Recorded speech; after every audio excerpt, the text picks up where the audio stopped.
Some stories don't begin with fireworks. They begin with heartbreak.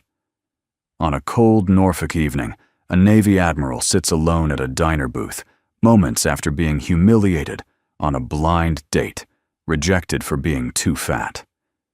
But just as the world seems ready to crush her spirit, a quiet man in worn green fatigues walks over, a single-dad janitor who sees what no one else ever bothered to look at her worth, her strength, her heart. What follows is a journey of healing courage and the unexpected miracle that kindness can bring. A story that proves love doesn't always arrive loudly. Sometimes it sits across from you in a diner and changes your life forever. Before we begin, if you enjoy heartfelt stories of courage, redemption, and quiet heroes, we warmly invite you to subscribe to our channel. Your support helps us continue sharing stories that touch the heart and brighten the world, one moment at a time. The rain outside the Norfolk base diner rolled down the window in slow, uneven trails, almost as if the sky itself felt heavy for her. Brianna Briggs sat in the crimson booth, pressed against the glass back, straight out of habit, hands folded neatly in her lap, even though they trembled. She had spent decades learning how to keep her voice steady before subordinates, how to breathe through combat briefings, how to hide fear in the middle of chaos. But nothing, absolutely nothing, had prepared her for the humiliation of tonight. The man across from her hadn't even bothered to lower his voice. "I'm sorry, but look, this isn't gonna work. You're well too big for me. I can't show up anywhere with someone your size.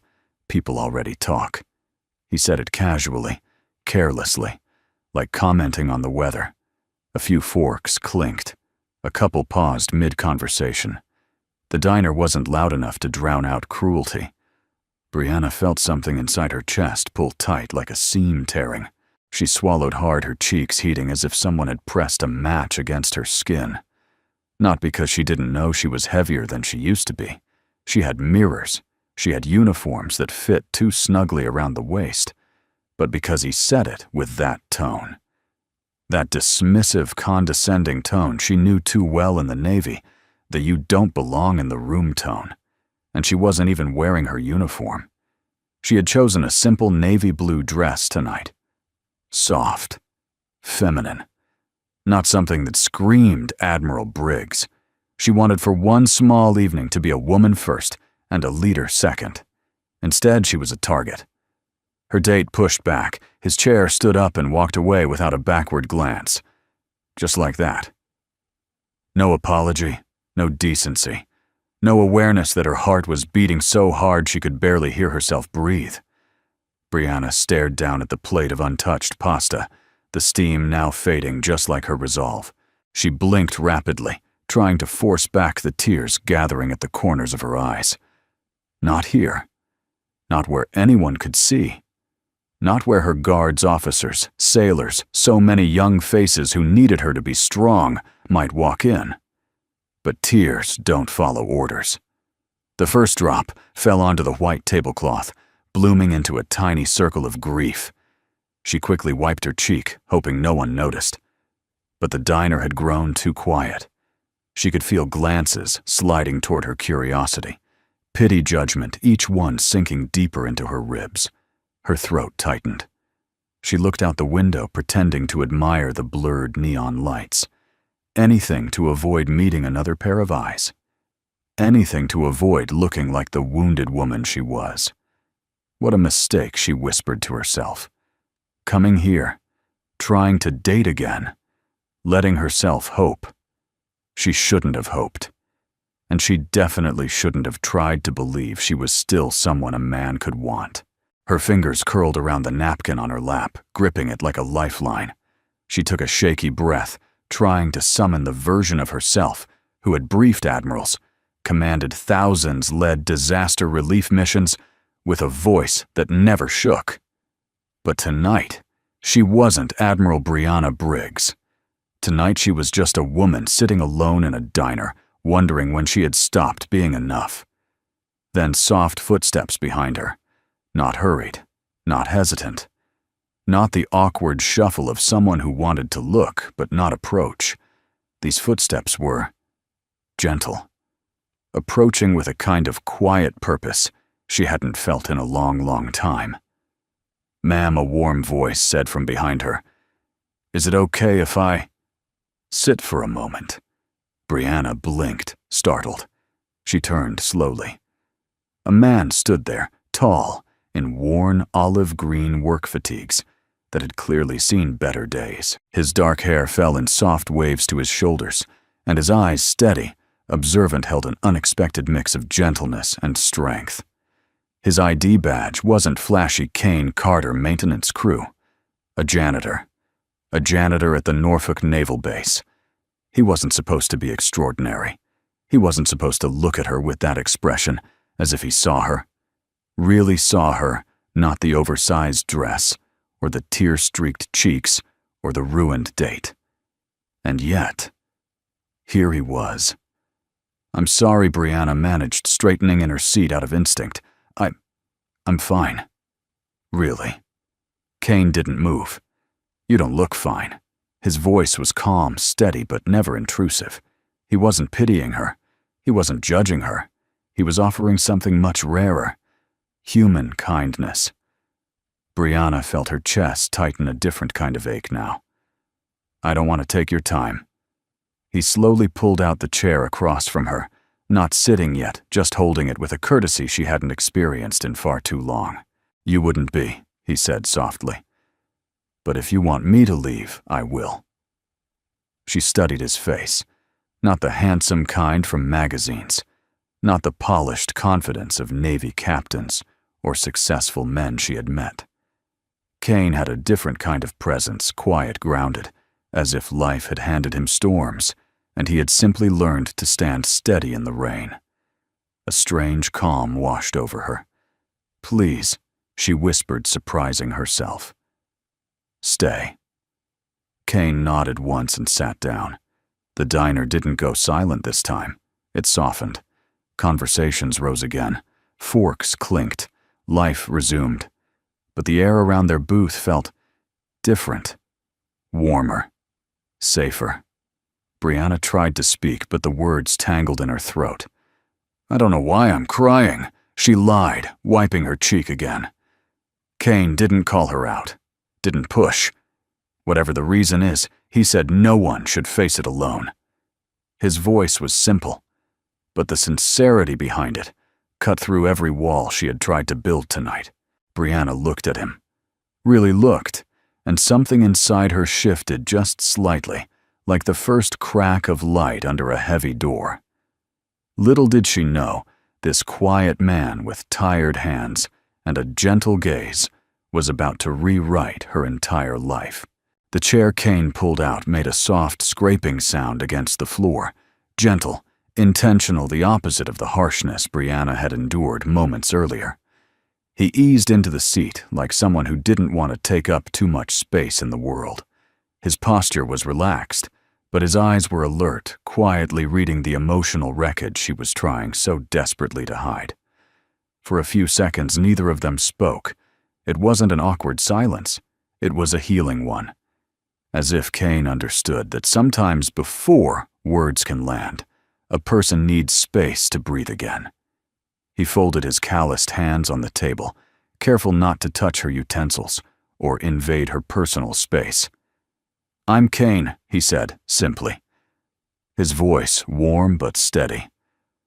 "I clean around the base at night. Sometimes here too when they're short-staffed. A janitor, a maintenance worker.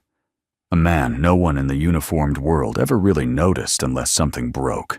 Yet in this moment he was the only person Brianna could see." She took a small breath, steadying her voice. "I'm Brianna." He nodded gently, as if the name mattered to him. "Nice to meet you, Brianna." Just her name. No titles. No ma'am. No rank. No searching for where she belonged in the hierarchy. It was strangely liberating. Her shoulders eased the tension around her jaw, softening a little. Kane's presence had that effect, quiet gravity like an anchor lowering into turbulent water. The server walked by, glancing apologetically at the half-finished date disaster. Kane caught her eye. "Could we get a fresh napkin?" he asked softly. The server nodded and hurried off. Brianna looked at him surprised. "You didn't have to do that." "I know," he replied. "But sometimes it helps to have something clean to hold on to." A small, unexpected warmth rose inside her chest, a warmth she hadn't felt in a very long time. "Rough night?" Kane asked, not prying, just opening the door. She exhaled shakily. "I guess that's one way to put it." Kane leaned back, giving her space. "You want to talk about it?" She hesitated, not because she didn't want to, but because she wasn't used to talking about anything real with anyone. Leadership demanded silence, walls, strength at all costs. It was a blind date, she finally whispered. "Someone thought it would be good for me. Something normal. Something human." And her eyes clouded, and he wasn't very kind. She waited for the pity, the shock, the judgment. None came. Kane simply nodded once, absorbing the truth without flinching. "I'm sorry he hurt you. Just that. Plain. Simple. Real." A single tear escaped despite her effort. Kane reached for the napkin the server had brought, slowly giving her time to decline. When she didn't, he placed it on the table within her reach. Brianna took it, pressing the soft cotton against her eyes. "It's embarrassing," she murmured. "No," he said quietly. "What's embarrassing is how some people treat others." The words landed like a warm blanket. She finally met his gaze, steady, compassionate, but with a strength beneath the surface that made her breath hitch. Kane wasn't the kind of man who needed to raise his voice to be powerful. His kindness was its own force. He cleared his throat softly. "You know he said my daughter would say tonight's not your fault." She blinked. "Your daughter?" A faint smile touched his lips, the kind that came from deep love rather than pride. "Sophie, 8 years old, smart as can be. She has this way of seeing people that I've never quite understood." Brianna shifted slightly, curiosity trumping the ache in her chest. What would she say? He smiled again, crinkling the corners of his eyes.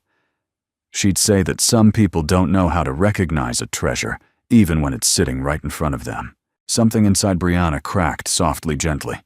A crack where light could finally get in. She let out a breath that trembled just a little. "Your daughter sounds wonderful." "She is," Kane said, eyes softening. "Truthful. Honest. Sometimes too honest." He chuckled. "She once told a Marine corporal he needed better shampoo." Brianna huffed a small laugh, short, surprised, but real. "I can't imagine he took that well." He didn't, Kane admitted. But he changed shampoo. Their shared smile lingered, weaving a fragile thread between them. For the first time in months, years, maybe, Brianna felt the world lift slightly from her shoulders. Kane's voice softened, yet carried weight. "I don't know what that man said to you, but I can tell you this: nothing about you deserves shame." She opened her mouth to argue. Decades of self-criticism lined up like soldiers in her mind, ready to march forward. Her insecurities, her scars, her doubts, every whisper she'd collected over the years about her body, her leadership, her worth. But none of those voices were stronger than Kane's in this moment. Her throat tightened. "You don't even know me." He gave a small shrug. "I know kindness when I see it. Strength, too. People like you. They carry a heaviness the world never asks about." Her eyes burned. "And people like you." He looked down at his hands, the hands that scrubbed floors, repaired old pipes, carried a little girl through nights of nightmares. People like me just try to help when we can. The simplicity of it nearly broke her. A storm of emotions rose in her chest. Humiliation, gratitude, disbelief, something dangerously close to hope. Too many feelings for a woman trained to feel nothing. "I'm sorry," she murmured, wiping her face again. "I don't usually cry." Kane tilted his head. "Then maybe you've been carrying too much alone."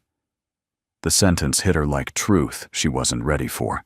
She stared at the man across from her, the janitor who didn't seem to realize he had just stepped into her life at the exact moment she needed someone the most.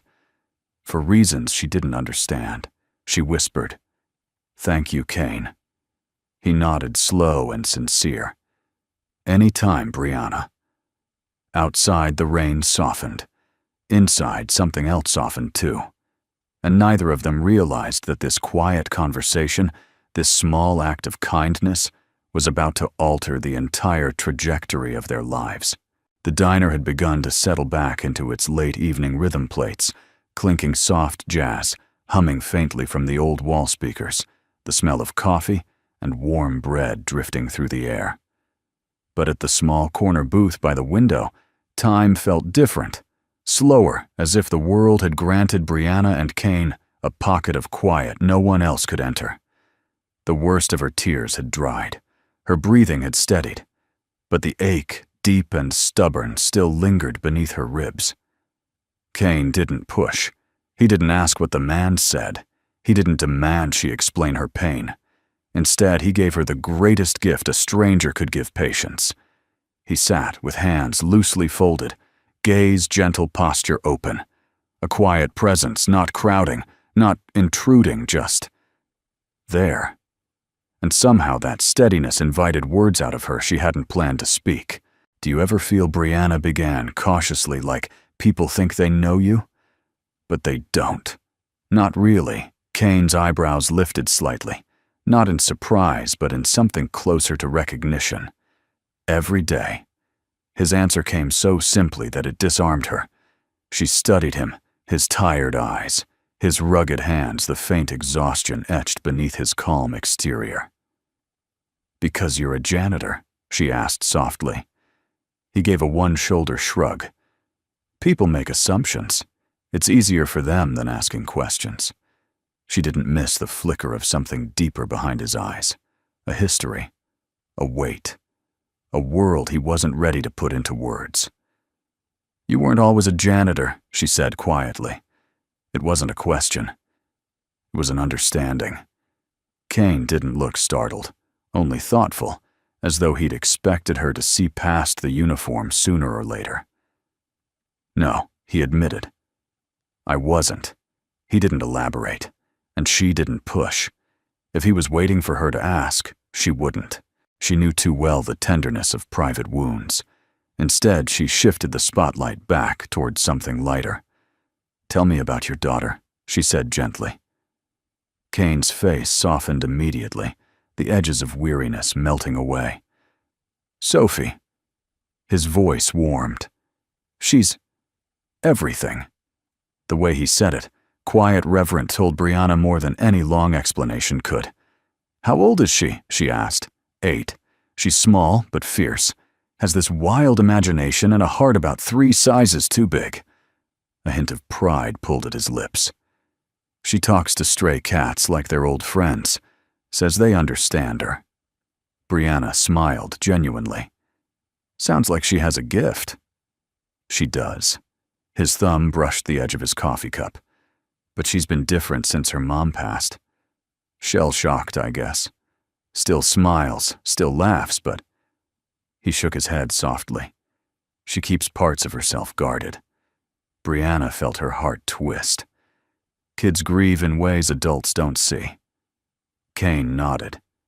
"Yeah, she was only 5. It changed her. It changed both of us." This time, the silence between them wasn't heavy. It was compassionate. "I'm sorry," Brianna whispered. "Thanks," he replied with a small nod. "We're okay. Just learning how to live with what's gone." There was a deep wisdom in his voice, a wisdom people usually earned through heartbreak. She wondered how many storms this man had weathered quietly, without applause, without recognition, without anyone to lean on. "And you?" Kane asked, turning the question back to her. Any family A laugh escaped her before she could stop it short hollow. "No." The Navy became my family. Kane studied her carefully. That sounds lonely. It can be. Brianna traced the rim of her water glass. Command isn't friendship. Respect isn't closeness. People don't see you. They see the rank, the uniform. She stopped herself, realizing she was edging dangerously close to revealing more than she intended. She wasn't supposed to talk about this. She wasn't supposed to admit that the starched whites and polished metals had become a shield she couldn't remove. Kane waited, sensing there was more. She diverted. I have a friend, she said, vaguely code for the only people she trusted were subordinates who still saluted her. She's been under a lot of pressure lately. Kane leaned forward just slightly. What kind of pressure? The kind that breaks even the strongest people. Brianna looked down. The kind that makes you question everything you're supposed to be. Something flickered in Kane's gaze. Concern, curiosity, understanding. But he didn't pry. Instead, he asked softly, "Is she like you?" Brianna froze. She didn't mean for her pause to last so long, but the question and the tone caught her off guard. She lifted her eyes slowly. "How do you know what I'm like?" she whispered. Kane held her gaze steadily. "I don't. Not yet, but I can see that whoever you're talking about, she's carrying the same weight you are." A breath caught in her throat. He didn't know she was a Navy admiral. He didn't know she commanded fleets, negotiated with admirals twice her age, fought to prove her worth in a world where leaders didn't look like her. He didn't know any of it. But he saw the exhaustion behind her eyes, the quiet ache most people ignored, the loneliness she never allowed on her face. And without meaning to, she spoke. "She's tired," Brianna murmured, staring at the tablecloth. "Tired of being strong. Tired of pretending she's invincible.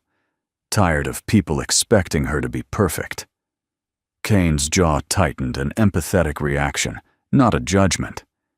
Then she needs someone to remind her she's human. Brianna looked up slowly. "Someone who won't ask her to be anything else," he added softly. Her breath stilled. A stranger shouldn't have been able to see her so clearly. A janitor shouldn't have held such gentle insight. And yet, here he was, understanding her better than most people in her life ever had. Her heart thudded painfully, dangerously. She swallowed. "I don't usually talk like this." "Maybe you've never had someone safe to talk to," he replied. The words pressed into her like a truth she didn't want to admit. Because maybe, just maybe, she hadn't. Their eyes met, a moment suspended, a connection forming beneath the surface, soft, fragile, but undeniably real. Brianna looked away, first cheeks warming. "Thank you, Kane, for sitting with me." He shook his head gently. "No need to thank me." Then, with a softness that made her chest ache, "I'm glad I walked over." Outside, the rain finally stopped. Inside, something else had just begun. The rain had stopped entirely by the time Brianna and Kane stepped out of the diner. The air outside was cool, washed clean, carrying that faint scent of wet pavement and sea salt drifting from the Norfolk harbor. Street lights flickered across puddles, like scattered gold coins, quiet, shimmering, fragile. They paused under the diner's awning, neither rushing to leave. Something unspoken hung between them. Not romance, not yet, but a deepening awareness, a recognition, as if some invisible thread had tied itself between their hearts without asking permission. Brianna folded her arms gently, not from cold, but uncertainty. "Thank you again," she murmured. "I didn't expect tonight to end peacefully." Kane offered a small smile. Sometimes peace shows up in strange places. "Do you always talk like that?" she asked, with a soft breath of laughter. "Like what?" "Like someone who sees more than he says." Kane looked down almost shyly. "Maybe, Or maybe I've learned to notice things people forget to look for. For a fleeting moment, Brianna wondered what else he saw, what pieces of her she hadn't intended to reveal. They walked toward the parking lot together. Her heels clicked quietly on the pavement. His boots made steadier, heavier steps beside her. She noticed his gait, strong, measured almost military in its precision, but she didn't ask. Not yet. You mentioned earlier, she said gently, that you weren't always a janitor. Kane hesitated. Not in fear, more like someone rummaging through memories too tender to touch casually. I wasn't, he admitted. But I'm okay with what I do now. Brianna sensed the boundary. She respected it. Before she could respond, Kane shifted the conversation. You know, something you said earlier stuck with me, about your friend. She nodded, heart tightening at the thought that she was still hiding behind that excuse. You said she's under pressure, that she carries more than people know. Brianna inhaled quietly. She is.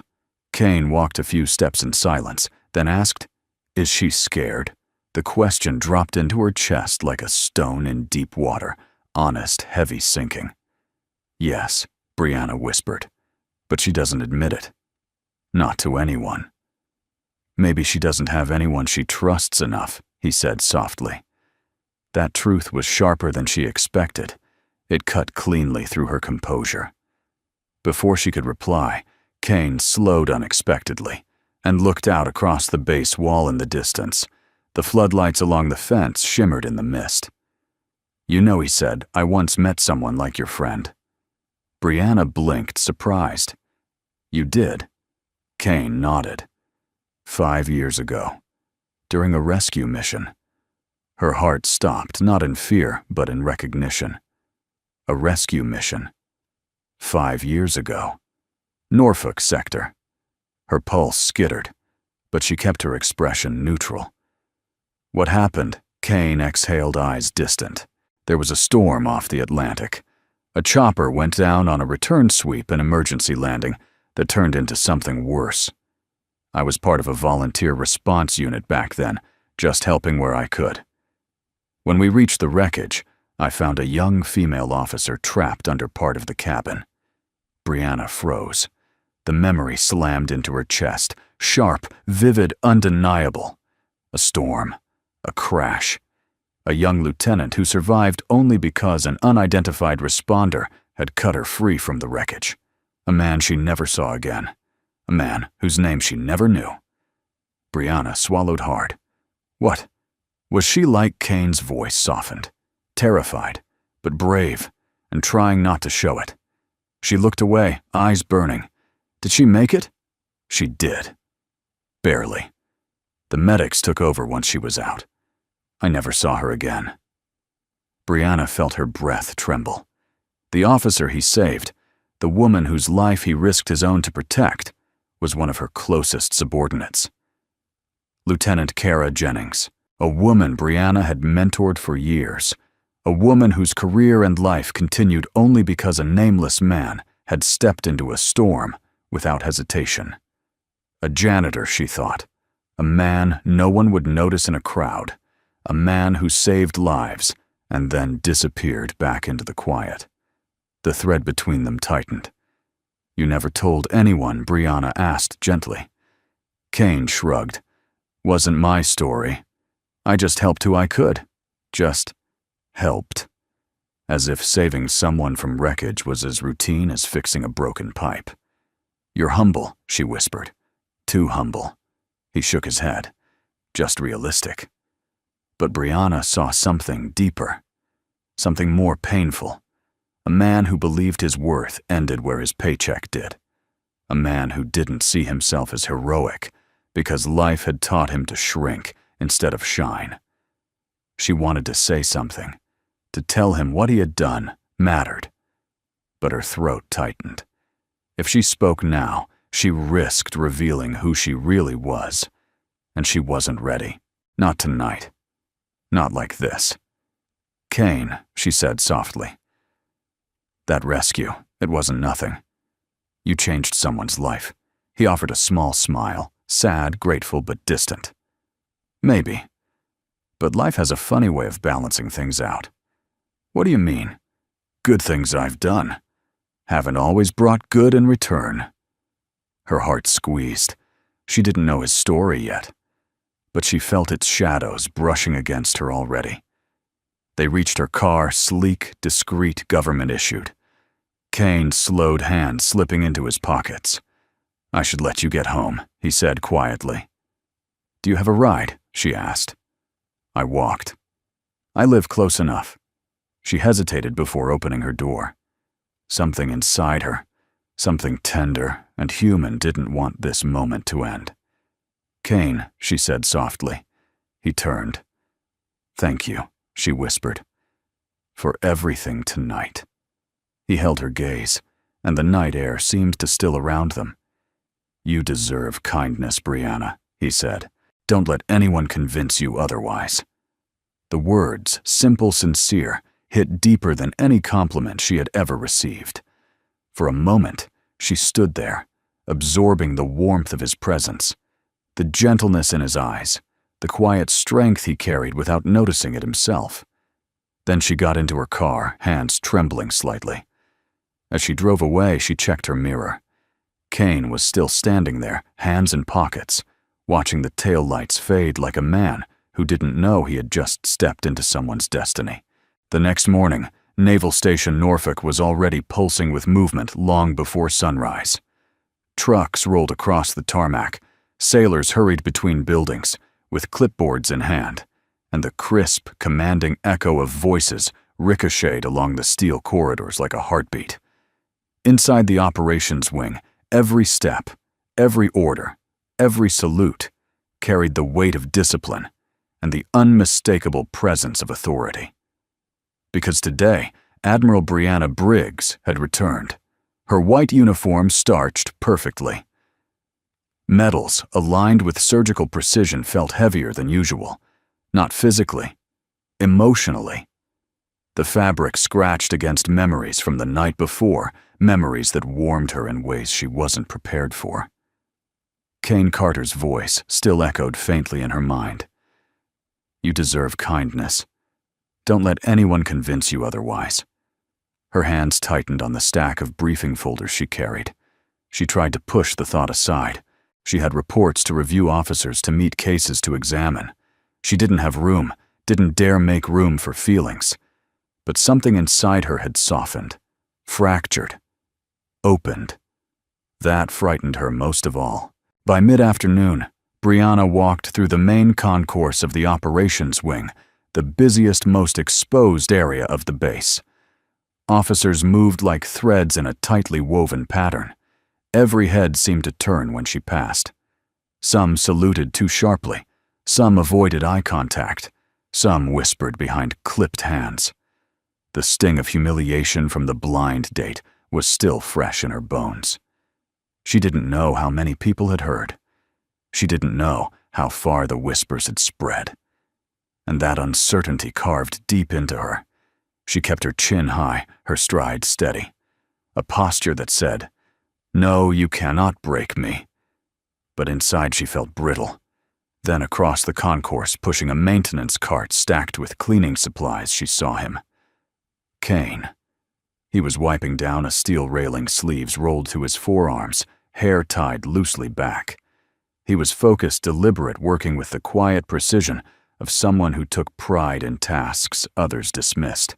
A few sailors rushed past him without noticing him. Someone bumped his cart and muttered a half apology. Kane simply nodded and kept going.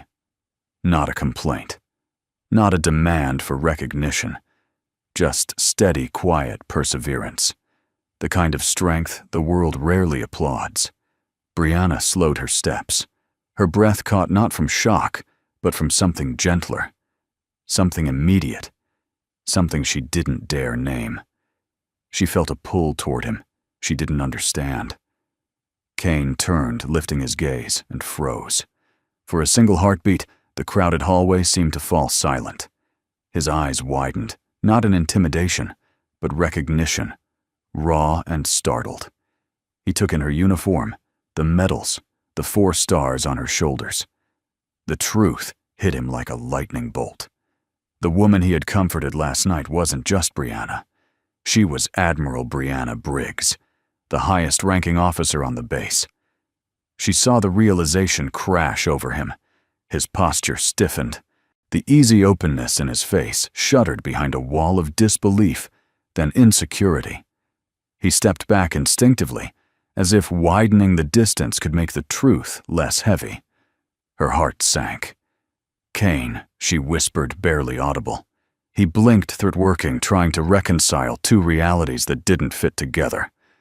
You don't see someone cry in a diner one night and salute them the next. A few sailors nearby noticed Kane's stunned expression and followed his gaze. They saw the Admiral. They straightened, saluted sharply, and stepped aside. And now Kane, caught in the open, holding a rag, and a bucket stood between them all, like a man misplaced in the wrong universe. He lowered his head. Not in respect, he already respected authority, but in shame. She took a tentative step toward him. "Kane, please." He shook his head once, gently but firmly. "I didn't know," he murmured. "I shouldn't have stopped," she said quickly, panic rising in her chest. "You didn't do anything wrong." He gave a hollow half-smile, one that didn't reach his eyes. "I talked to you like a normal person." "You did," she breathed, "and I needed that." But Kane couldn't hear her through the roar of inadequacy consuming him. A janitor and an admiral. It felt impossible. He looked at her uniform again, the polished brass reflecting the fluorescent lights above them. He saw the stars, the authority, the distance he had never realized existed. He stepped back a second time, then a third. "I should get back to work, ma'am," he whispered. The word "ma'am" shattered something inside her. No one else noticed the pain that flickered across her face. No one else felt the crushing weight of the wall slamming down between them. "Kane, please." She tried again. But he was already turning away, gripping his cart like a lifeline.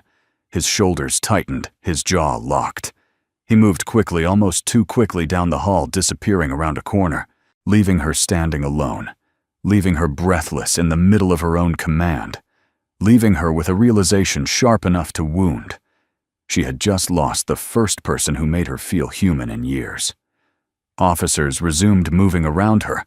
Salutes rose and fell like waves. Commands echoed. A major handed her a report. A lieutenant asked a question. A captain rushed by with updates on fleet schedules. Life continued. But Brianna's world did not. Inside, she felt something collapse, quietly, invisibly, but devastatingly real.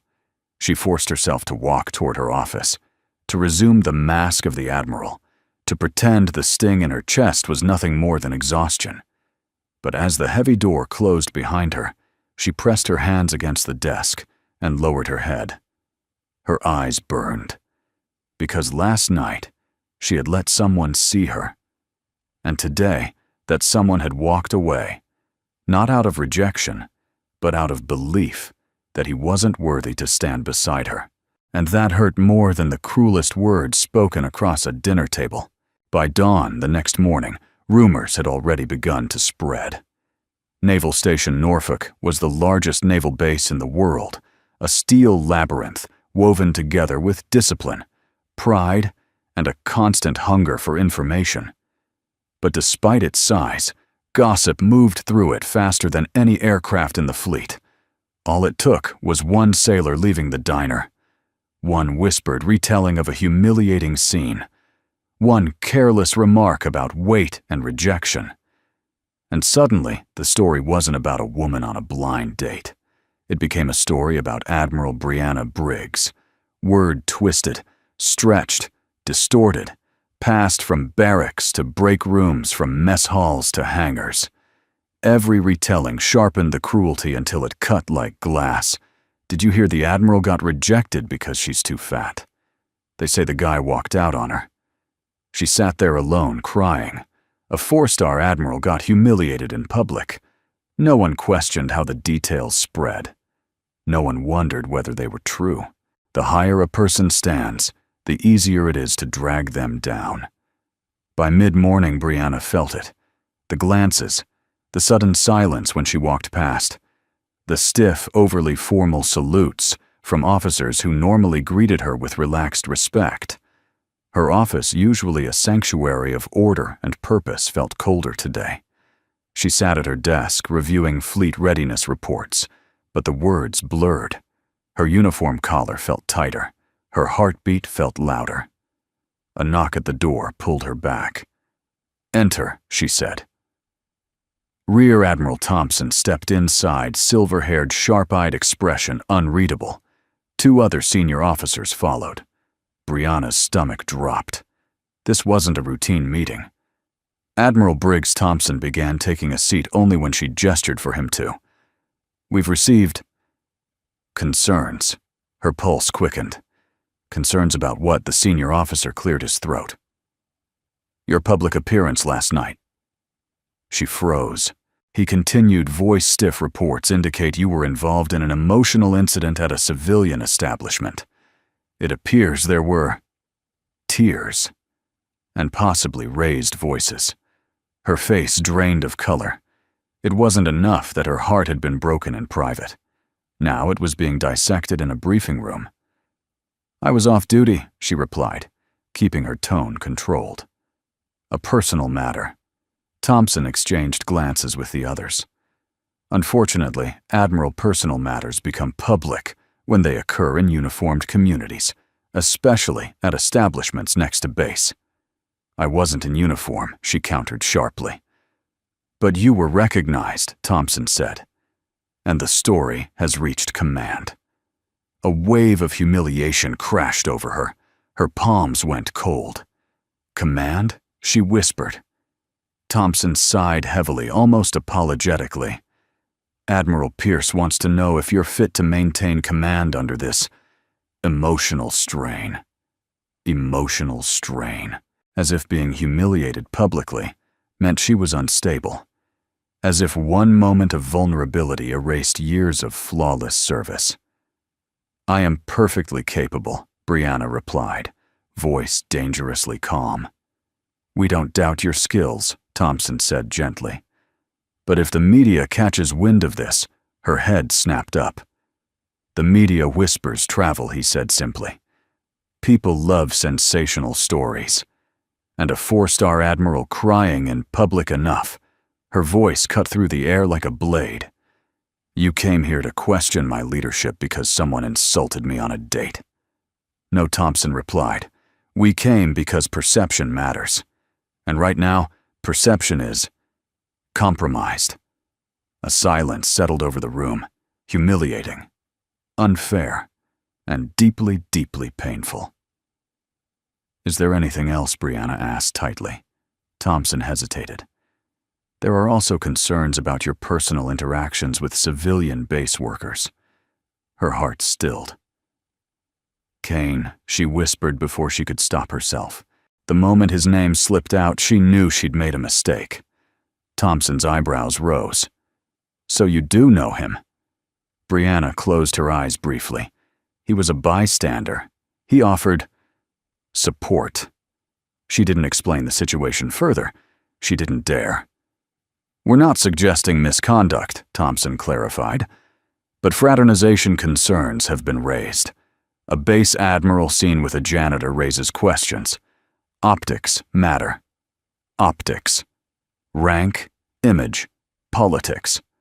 All the cold machinery of the Navy she had spent her life serving now turned against her like silent artillery." After a long moment, she forced herself to speak. "If there are no formal charges, I'd like to return to my duties." The officers stood. Thompson paused at the door. "Brianna," he said softly, lowering his voice, "you've carried yourself with dignity for years. Don't let this incident unravel you." She didn't respond. When the door closed, she finally let the facade crack. Her hands trembled. Her throat tightened. Her chest felt too small for her heart. She pressed both palms against her desk and lowered her head. Her humiliation had scaled up, spread across the base like wildfire. And the worst part wasn't the rumors, wasn't the command scrutiny, wasn't even the twisted narrative about her weight. It was Kane, his face when he saw her uniform, his step backward, his retreat. She had lost him the moment he discovered who she truly was, and now she was losing something far larger, her reputation, her authority, her sense of self. The strong, unshakable woman who held fleets together was crumbling under whispers she couldn't fight. And in the quiet of her office, she realized something terrifying. Not even command power could silence a rumor. Not even 4 stars could shield a broken heart. And for the first time in her entire military career, Admiral Brianna Briggs felt truly devastatingly alone. The base cafeteria was nearly empty when Brianna finally set down her untouched tray. Hours had passed since the command's quiet reprimand, but their words still echoed inside her chest like a dull, relentless drumbeat. Unfit for command, emotional strain, optics compromised, fraternization concerns. None of those stung as much as the image of Kane turning away, shoulders tense, eyes filled with a pain she couldn't decipher. A rejection, not out of cruelty, but out of fear he wasn't allowed to feel anything for her. She had lost much in her military life, sleep relationships, time and moments of joy, but she had never felt the loss of something she barely had time to hope for. Kane's absence now hurt like a bruise beneath her ribs. The cafeteria lights flickered gently as the night crew prepared to close. Brianna stared at her untouched food, knowing she wouldn't eat. Not tonight. When she finally rose to leave, a young sailor passing by accidentally dropped a stack of reports at her feet. "I'm sorry, Admiral," he stammered. "It's fine," she murmured, kneeling to help him gather the papers. But as she picked up one sheet, her heart jolted. It wasn't a standard report. It was a notice for base maintenance scheduling cleaning rotations, repair assignments, janitorial logs. And there it was, Carter Kane, assigned to Hangar B, Monday through Thursday, 1800 or 200. Her fingers tightened around the page. Hangar B was 3 buildings away. Yet tonight, every time she had passed by, he hadn't been there. Not anywhere. The sailor grabbed the page back, oblivious to its impact. "Thanks, Admiral," he said, before hurrying off. But Brianna remained frozen. If Kane wasn't on his assigned shift, if he wasn't at the base, if he wasn't anywhere, she had looked. Where had he gone? Something cold and heavy settled in her stomach. She left the cafeteria immediately. Her office door clicked shut with a decisive finality. She tossed her uniform cap aside and reached for her phone. Her hands were shaking. She searched the internal directory for Carter Kane and found nothing. No emergency contacts, no active duty record, no address. Janitorial staff weren't listed beyond shift rotations. He was invisible on paper, just like men like him often were. A lump rose in her throat. Then, fueled by something between urgency and fear, she grabbed her car keys and stormed out of headquarters. The night air was icy as she reached the parking lot. The wind whipped against her uniform, tugging strands of hair loose from her bun. She didn't care. What she did care about was the overwhelming certainty rising inside her. She had to find him, not because of rank, not because of the rumors, but because losing him, someone who saw her, truly saw her, felt like losing a part of herself she had only just rediscovered. She started her car and pulled out of the lot, heading toward Norfolk's older neighborhoods, the places sailors whispered about, where rent was cheap and life was hard, where base workers lived when they had no other choice. Street after street blurred by, faded motels, crumbling apartment blocks, rows of duplexes with rusted mailboxes, parking lots with patched asphalt and flickering lights. She didn't know his address, but she knew something about men who carried quiet burdens. They didn't live anywhere comfortable. Block after block, she slowed near buildings with dim porch lights. She asked two late-shift workers sitting on a stoop if they recognized his description. Nothing. She stopped at a small 24-hour laundromat where exhausted parents folded clothes in silence. No one had seen him. On her fourth stop, a gas station with a flickering neon sign, a middle-aged clerk squinted at Kane's picture she had quickly pulled up from the base directory. "Yeah, I think I've seen him," the man murmured. "Comes in with his kids sometimes. The little girl buys a cherry ice pop." "Sweet kid," hope surged. "Do you know where they live?" The clerk scratched his chin. "Couple blocks south. Old brown building with the cracked steps." "Third floor. The one with the broken porch light." "Thank you," she whispered. "Tell the kid I got cherry ice pops restocked," he called after her. The building was even sadder than she expected. Paint peeling. Windows patched with cardboard. A staircase that groaned under every step. The porch light barely flickered, casting long, fractured shadows across the concrete walkway. Brianna tightened her coat and climbed the steps slowly. Third floor. Far corner. She reached the apartment number the clerk had described. Her breath caught as she stared at the door. It was simple. Old. Weathered. But there was a child's drawing taped beside it, stick figures of a man and a little girl holding hands beneath a bright sun. Her chest tightened painfully. She lifted her hand and knocked. No sound. She knocked again, soft at first, then firmer. Footsteps inside. Bare, small ones. Then the door opened a crack. A little girl with big brown eyes and tangled curls peeked out. She clutched a faded teddy bear, blinking sleepily. Brianna froze. Sophie. She had never seen her yet. Somehow she recognized her instantly. Sophie stared up at the tall woman in uniform, confused, but unafraid. "Hi, Sophie," whispered. "Hi, Brianna," breathed voice catching. More footsteps, heavier this time. Kane appeared behind his daughter towel slung over his shoulder, hair damp from a shower. He looked at Brianna, and everything inside him seemed to collapse and harden at once. "Admiral," he said, quietly swallowing. Not Brianna. Not the name he'd used with warmth. A wall rebuilt in an instant. She felt it like a knife. "Kane," she whispered, stepping forward. I needed to find you." He stiffened. "Why?" "Because I missed you. Because I can't stop thinking about you. Because the base feels colder without you. Because you saw me when no one else did. Because you walked away and took something with you. But all she managed was because I didn't want you to disappear." His jaw tightened. His eyes softened, then hardened again. "Admiral," he murmured, shaking his head. "This world, my world, isn't a place someone like you should be stepping into." She felt tears sting again, but she didn't back down.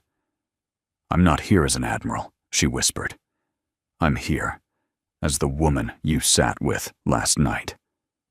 The hallway went silent.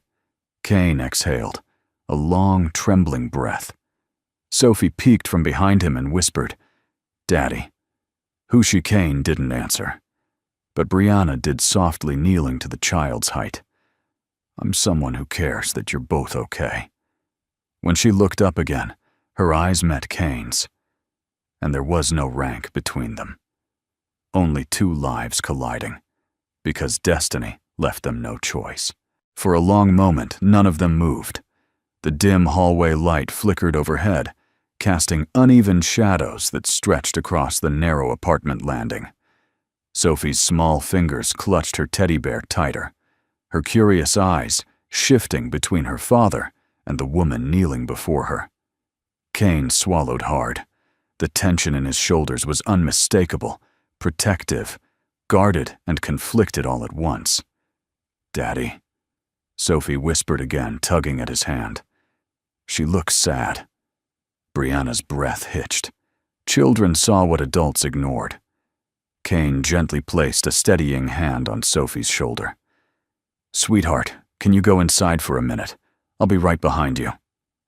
Sophie looked at Brianna one more time, her gaze soft and strangely perceptive. Then she nodded, slipped inside and shut the door quietly, though not completely. A thin sliver of light remained under the frame, betraying that little ears were likely pressed against it. Now there were only 2 adults left in the hallway, 2 people trying and failing to pretend they weren't completely undone by the presence of the other. Kane exhaled slowly. "Admiral, please don't call me that." Brianna whispered, "Not right now." His jaw clenched, but he didn't argue.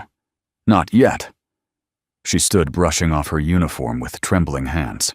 When she met his eyes, it felt like something inside her finally broke open. "Kane, I owe you the truth." He looked away, jaw ticking. "You don't owe me anything." "I do," she insisted.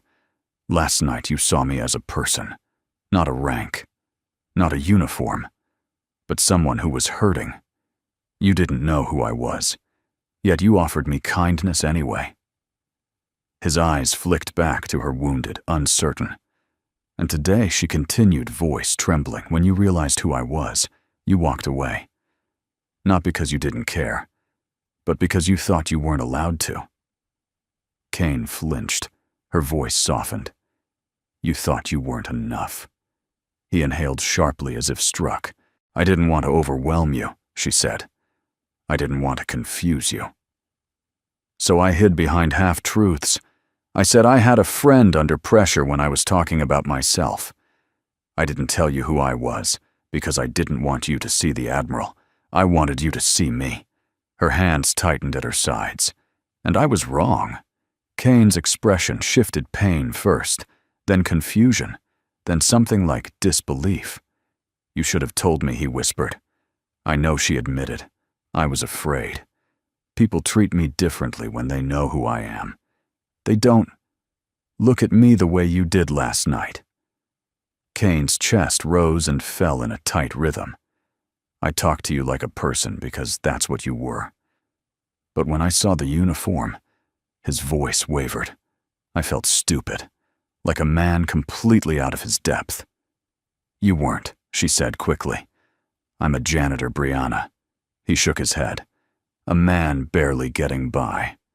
You command fleets. You carry stars on your shoulders. Our lives aren't just different. They're opposite ends of the world." She stepped closer, her voice breaking with honesty. "Then why does it feel like you're the only person who sees me clearly?" Kane looked at her, really looked, and the fight inside him wavered. "You deserve better," he said softly. "Better than kindness," she challenged. "Better than someone who stepped into a storm to save a stranger 5 years ago. Better than someone who sat with me when I was broken and didn't ask for anything in return." Kane's lips parted in surprise. She nodded slowly. "Yes, I know about the rescue. The woman you saved, Lieutenant Jennings, she's one of my officers. She survived because of you." He swallowed hard, emotion flickering across his face. "You're not just a janitor, Kane," she whispered. "You're a good man, a strong man, someone who deserves to feel like he's enough." He closed his eyes, struggling.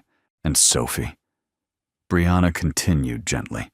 "She deserves a father who knows he's worthy of love. Yours. Hers. Anyone's."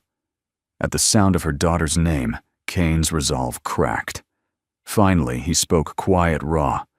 "I walked away because I didn't want you to regret letting me into your life." Her breath caught.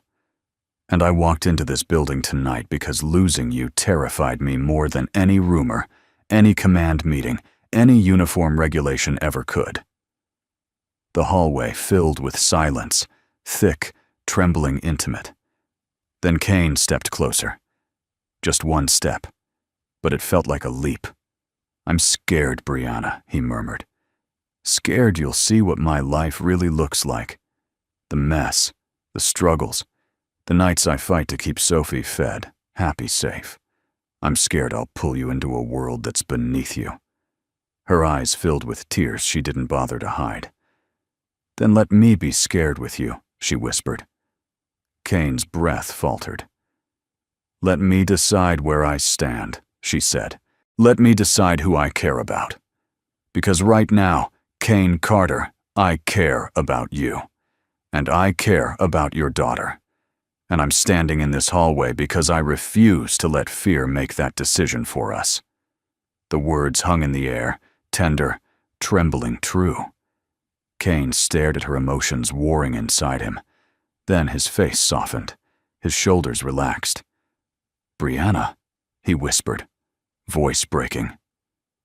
"I didn't expect anyone like you to walk into my life, and I didn't expect anyone like you to save mine," she murmured. The door behind them creaked slightly. Sophie peeked out holding her teddy bear upside down. "Daddy," she asked in her small, sleepy voice, "are we letting her in?" Kane closed his eyes, overwhelmed. Brianna smiled softly through her tears. Kane turned to her, no rank between them, no walls left standing. "Yeah," he whispered, his voice unsteady but sincere. "Yeah, sweetheart. I think we are."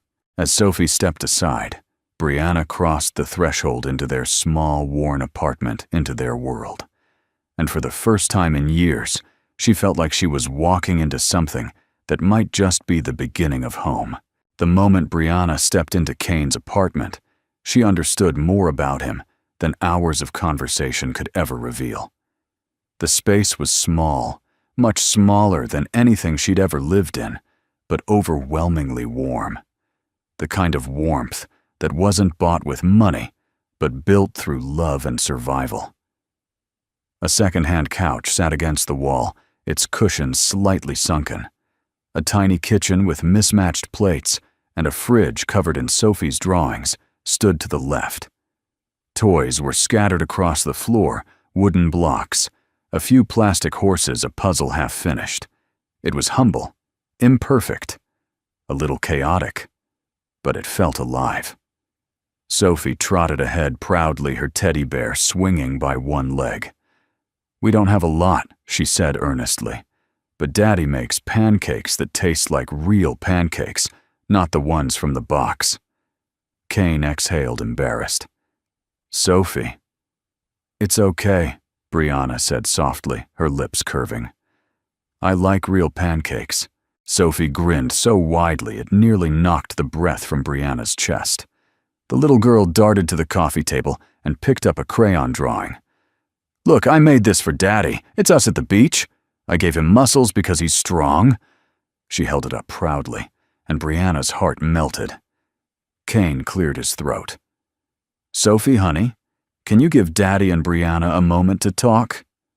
Sophie blinked at them, then scampered toward her bedroom, only after whispering loudly behind her hand, "I'll just listen from the door."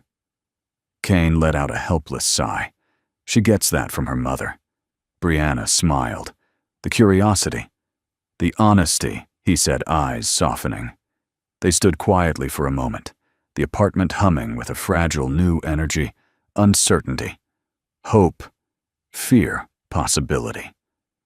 Finally, Kane motioned for her to sit. She perched gently on the couch, her pristine uniform stark against the worn cushions. Kane took the armchair opposite, leaning forward, elbows on his knees. "I still don't understand why you'd come here," he said quietly. "You're risking a lot, your position, your reputation." "I didn't come as an admiral," she reminded him. "I came as the woman you walked away from." He swallowed hard, gaze dropping briefly to the scuffed floor. "I didn't want to. I just didn't think I belonged." "Then that's my failure," she replied gently. "That you would ever think that." His eyes lifted slowly, and the vulnerability inside them nearly broke her. "Brianna, my life is messy, hard. Some days I'm barely keeping it together for Sophie. You deserve someone who can offer you more." "Do you think I care about more?" she whispered. "I've spent my entire career surrounded by people who have more rank, more medals, more influence. I don't want more. I want real, He blinked, unsure what to do with the emotions stirring in his chest. "And you know what else?" she continued, voice soft but unwavering. "I respect you. Deeply. Not because of your job, not because of what you used to be, but because of the man you are right now, the father you are, the strength you live with quietly." Kane looked away, jaw tightening against the swell of emotion threatening to surface.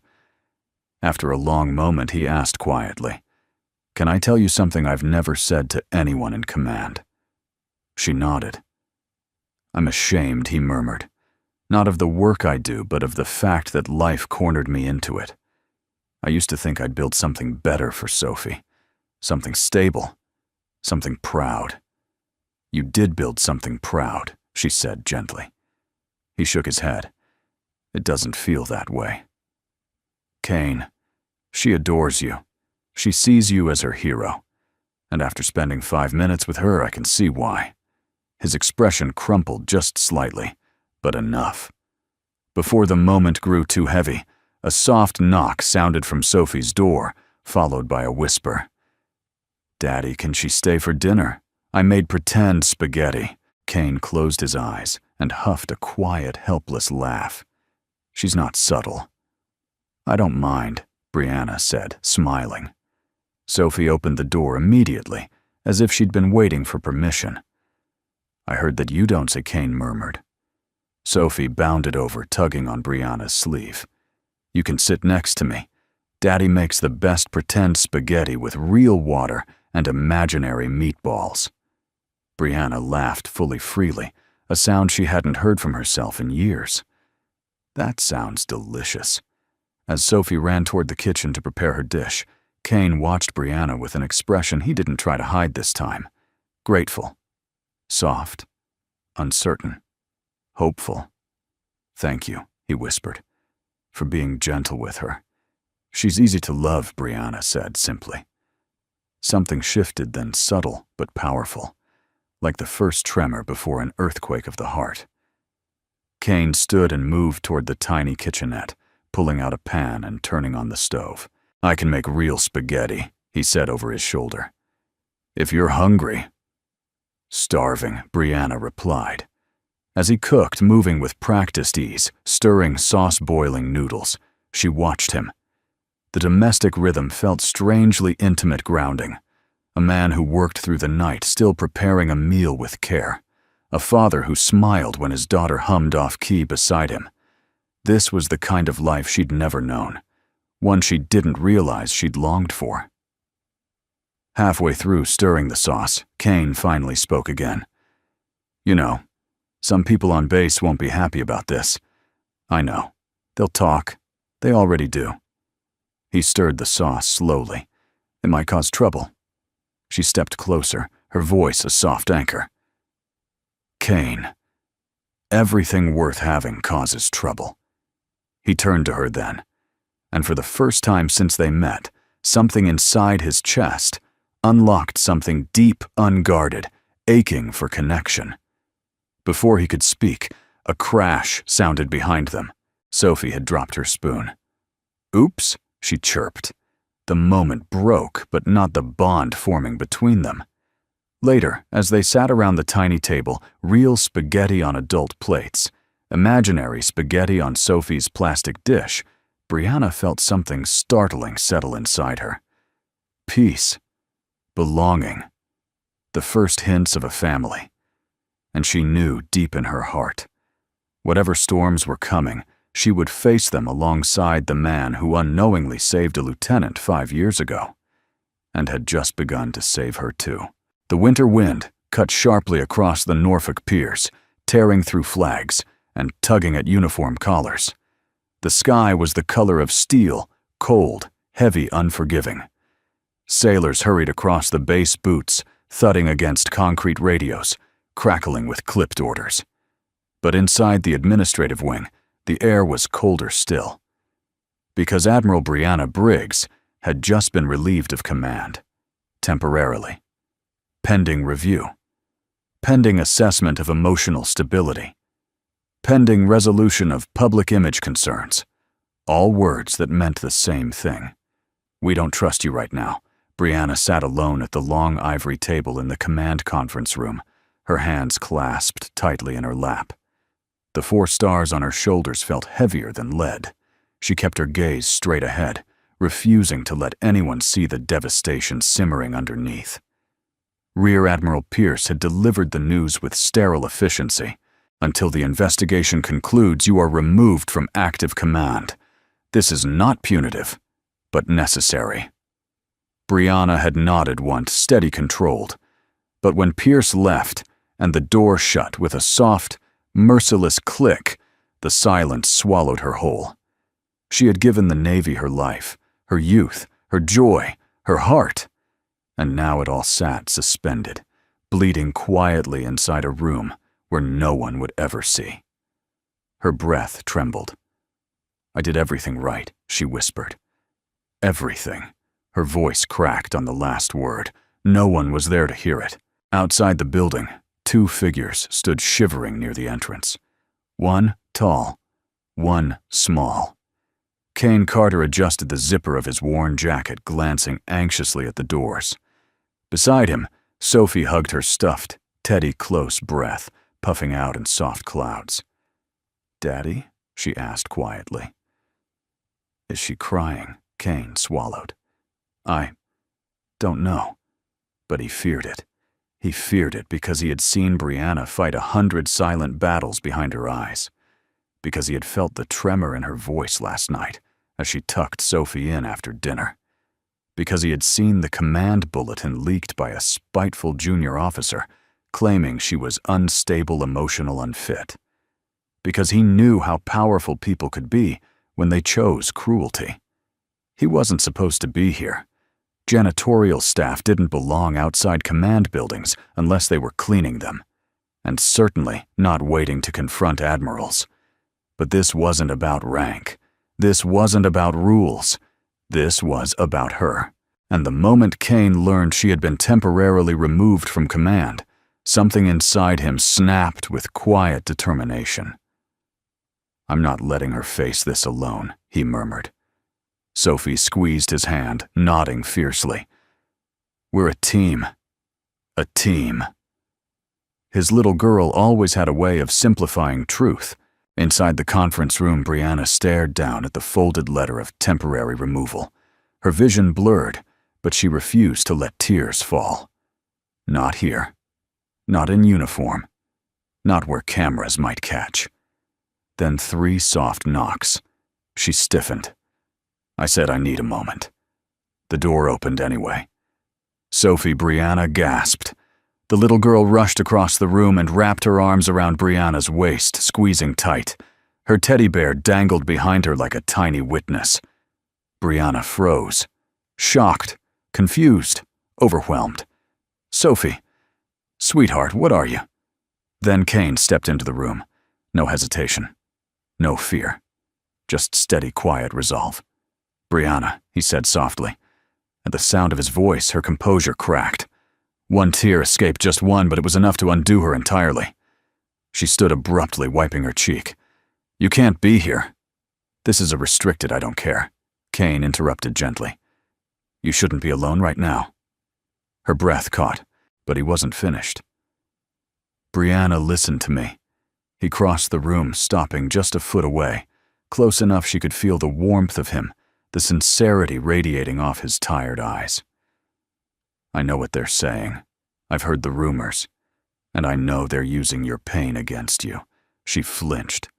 "And I know," he continued, voice thick, "that the Navy expects you to stand alone. But you don't have to."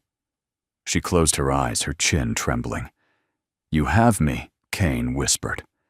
"And you have Sophie. And we're not going anywhere." Something inside her broke open slowly, quietly, beautifully. "Kane," she breathed, "you don't understand what this could cost you." "I understand exactly," he said, taking her trembling hands. "And it's still worth it." Before she could answer, a voice cleared from the doorway. Cameras, journalists. A cluster of reporters had gathered, alerted no doubt by the very officer who leaked the rumors. Microphones extended. Phones raised. Questions fired instantly. Admiral Briggs, were you removed due to emotional instability? Are the rumors about the blind date incident true? Is this janitor your romantic partner? Do you deny crying in public? Brianna stiffened panic, rising. Her instinct was to step back to shield Kane and Sophie to contain the damage. But Kane stepped forward between her and the cameras. His voice rose not loud, but strong enough to silence the chaos. "Look at her," he said evenly. "Look at the woman you're trying to tear apart." The room went still. She's given her life to serving this country. She's carried burdens none of you can imagine. And you're all standing here ready to punish her for being human. A ripple went through the reporters. Kane's next words were steadier still. "I don't care what rumors you've heard. I don't care what angle you're chasing. What I care about is this woman." He reached back, gently placing a hand behind Brianna, as if anchoring her. "I love her," he said. Gasps, flashes, a shocked whisper echoing through the room. Brianna froze, breath gone. Sophie grinned proudly. "I knew it." But Kane wasn't finished. "And if you want a statement," he added, "here it is. I stand with her. I choose her. Not because of her rank, not because of her uniform, but because she has the strongest heart of anyone I've ever known." Brianna's knees almost buckled. Tears, real unstoppable, filled her eyes. In front of the cameras, in front of her fears, in front of the world. Kane turned to her, voice softening to a whisper only she could hear. "You didn't lose everything today," he murmured. "You found us." She closed her eyes and let herself fall into the truth. For the first time in her entire career, she wasn't standing alone. And that moment, raw, vulnerable, defiant, began to change everything. The Norfolk diner hadn't changed. Same neon sign flickering against the winter dusk. Same hum of conversations drifting through the windows. Same red vinyl booths, softened by years of sailors, pilots, and civilians passing through. But for Brianna Briggs, everything was different. A year had passed since the day her world cracked open between these walls, since a cruel sentence from a stranger shattered her confidence, and a quiet janitor with kind eyes pieced her heart back together with nothing but sincerity.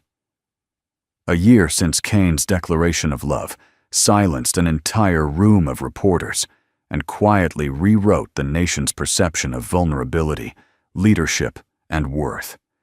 A year since the Navy was forced to look inward to confront how it treated women in command, especially those who didn't fit the narrow mold people expected. And now, tonight wasn't about the Navy, or scandal, or redemption. Tonight was about family. The bell above the diner door chimed softly as Brianna stepped inside, her heart warming at the familiar scent of coffee and baked bread. She wasn't wearing her uniform tonight. Instead, she wore a soft winter sweater, a navy blue scarf, and the smallest, most genuine smile she reserved only for two people in the world. Kane and Sophie were already seated. Kane stood the moment he saw her, an old habit he insisted on keeping, a gesture of quiet respect that made her stomach flutter every time. His hair was shorter than the year before, his jacket worn but warm. His smile gentle in that unmistakable way that once saved her life without either of them realizing it. "Hey," he murmured. "Hey," she whispered back. As she reached the booth, Kane pulled out her chair just as he had the night they met. But this time, the gesture didn't carry the weight of heartbreak or rescue. This time, it carried love. Sophie, now a little taller and braver, hopped off her seat with a grin and held out a bouquet wrapped in brown paper. Purple hyacinths, Brianna's favorite. "For you," Sophie announced proudly. "Daddy says these are the flowers people give when they want someone to feel happy and safe." Brianna knelt down, touched beyond words. "They're beautiful." Sophie leaned in conspiratorially. I picked the purple ones because they match your scarf. Brianna blinked back warmth and hugged her tightly. Thank you, sweetheart. When she stood, Kane was watching her with that look again, steady, grateful, quietly in awe. The same look that once made her believe in herself again. They slid into the booth, Brianna on one side, Sophie scooting in between her and the wall, Kane opposite them. A waitress approached with a grin of recognition. Well, she said, cheerfully. If it isn't my favorite trio, the usual. Brianna flushed. We've only been here twice, and every time. The waitress winked. You look like the happiest folks in Norfolk. Kane's ears reddened. Dinner was simple, warm, perfect. Sophie told stories about school, how she drew a picture of her 3-person family, how her teacher asked if Admiral Brianna Briggs was really the woman who came to pick her up last week. She didn't believe me, Sophie huffed. So I showed her the photo of you at the school bake sale. Brianna choked on her water. You kept that? Of course, Sophie said proudly. You were holding my cupcakes. Daddy said you looked nervous. Kane coughed. I didn't say nervous, just focused. Sophie rolled her eyes. You said focused, like she's going into battle. Brianna laughed, full genuine laughter that filled the small booth with warmth. Kane stared at her, as though memorizing every detail. He never stopped doing that. The meal ended with dessert, 1 slice of chocolate pie with 3 forks. Sophie insisted on taking the largest bites for growing purposes. When she excused herself to wash her hands, Brianna and Kane were left alone across the table. It was quiet, comfortable, tender. Kane reached across the booth and took her hand, rubbing his thumb gently along her knuckles. You look happy, he said softly. I am, she whispered. You deserve it, he replied. After everything you fought through. She shook her head. I didn't fight alone. He looked down as if embarrassed. I didn't do much. Her gaze softened. Kane, you changed everything. He opened his mouth to protest, but she squeezed his hand, silencing him. You stood with me when I had nothing left to stand on, she said. You and Sophie. You gave me my life back. His throat tightened, eyes glimmering. Kane, you gave me something the Navy never could. What's that? He whispered. A family. He inhaled shakily, and then slowly he reached for something under the table. When he stood, the diner's soft lights reflected in his eyes. Brianna blinked in confusion as Kane stepped around the booth. Then her heart stilled. He knelt. Right there in the same diner, where she once cried from humiliation, where he once offered her a seat that changed the course of both their lives. He held a small, simple box in his trembling hand. Brianna Briggs, he began, voice low, rough with emotion. The first time I met you, you were broken, and I didn't know you were a woman who carried the weight of an entire fleet. Her breath trembled. And the more I got to know you, he continued, the more I realized that strength isn't something you wear on your shoulders. It's something you carry in your heart. Tears blurred her vision. You've commanded ships, missions, people, he said softly. But Brianna, with us, you're just you. The woman I love with everything I've got. She pressed a trembling hand to her mouth. And if you'll let me. Kane whispered, voice breaking, I want to spend the rest of my life beside you. Not as a janitor and an admiral. Not as 2 people from different worlds. But as partners. As family. He opened the box. A simple silver ring glimmered inside. Sophie reappeared at the perfect moment, gasping dramatically. Daddy, you did it. The whole diner stilled. Kane looked up at her, eyes full of hope and fear and love. Brianna, he said, barely breathing, will you marry me? The world narrowed to the man kneeling before her, the little girl beaming beside him, the warmth she never thought she'd deserve. Yes, she whispered through her tears. Then louder, certain radiant. Yes. Yes, Kane. I will. The diner erupted in applause. Kane slipped the ring on her finger. Sophie wrapped her arms around both of them. And in the soft glow of the diner lights, Brianna Briggs, once broken, once humiliated, once lost, found her miracle. Not in rank, not in reputation, not in power, but in love, born from kindness, in a family built from quiet strength, and in the man who walked over on the night she needed him most. Before we close today's story, we'd love to hear from you. Where are you watching from tonight? Our community comes from so many corners of the world, and your presence truly brings these stories to life. If heartfelt tales of courage, kindness, and quiet heroes resonate with you, we warmly invite you to subscribe to our channel. Your support helps us continue sharing meaningful stories that bring comfort, inspiration, and hope to everyday hearts. And finally, thank you for spending your precious time with us. Whether you're listening during a quiet evening, a long drive, or a peaceful moment alone, we're truly grateful to have you here. Until the next story, take care of yourself and those you love.